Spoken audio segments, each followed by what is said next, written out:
Bharat China సరిహద్దుల్లో యుద్ధ మేఘాలు కమ్ముకుంటున్నాయి. ఇంకా ఉద్రిక్తతలు తగ్గలేదు. భారత్, భూటాన్, చైనాల మధ్య కూడలుగా పిలిచే ట్రై జంక్షన్లో ఇంకా పరిస్థితి అలాగే ఉంది. సమస్యాత్మక ప్రాంతమైన డోక్లాం నుంచి వెళ్లిపోవాలంటూ చైనా చేసిన ఘీంకరింపులను భారత్ ఏమాత్రం ఖాతరు చేయటం లేదు. భారత సైన్యం అక్కడ కొనసాగేందుకే మొగ్గు చూపింది. సైనికులు అక్కడే గుడారాలు వేసుకొని మకాం వేశారు. దీంతో చైనా బెదిరింపులకు లొంగే ప్రసక్తి లేదని భారత్ తేల్చి చెప్పినట్లయింది. ఇక మరోవైపు సైనికులకు అవసరమైన సరఫరా సాగుతోందని సమాచారం. డోక్లాం పీఠభూమి ప్రాంతం సిక్కిం నుంచి దాదాపు 10,000 అడుగుల ఎత్తులో ఉంటుంది.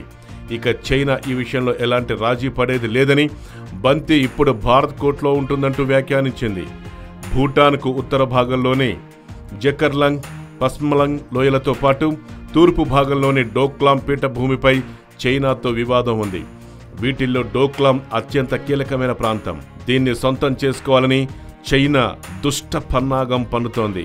భారత్, భూటాన్, చైనా దేశాల మధ్య కూడలుగా ఉన్న ఈ ప్రాంతం చైనా ఆర్మీ ఆధీనంలోకి వెళితే ఆ దేశానికి ఎనలేని ప్రయోజనాలుంటాయి. ఇక్కడే పట్టు బిగించింది భారత్. చూసుకుందామంటే చూసుకుందాం అన్న టైపులోనే ఉన్నది వ్యవహారం అంతా.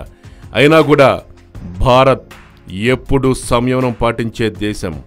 ఇప్పటికే ఎన్నో హెచ్చరికలు చేసింది చైనాకి. పక్క దేశాల నుంచి కూడా చైనాకి వార్నింగ్లు వెళ్లాయి. అటు ట్రంప్ కూడా చైనాని హెచ్చరించాడు. ఈ నేపథ్యంలో చైనా కాస్త డిఫెన్స్లో పడింది.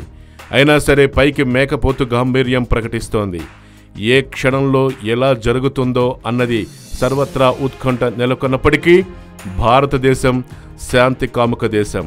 మా ప్రాంతంలోకి మీరొచ్చారు, మర్యాదగా వెళ్లిపోండని సిగ్నల్స్ ఇస్తూనే ఉంది. పాత ప్రభుత్వాలు ఏం చేశాయో తెలియదు.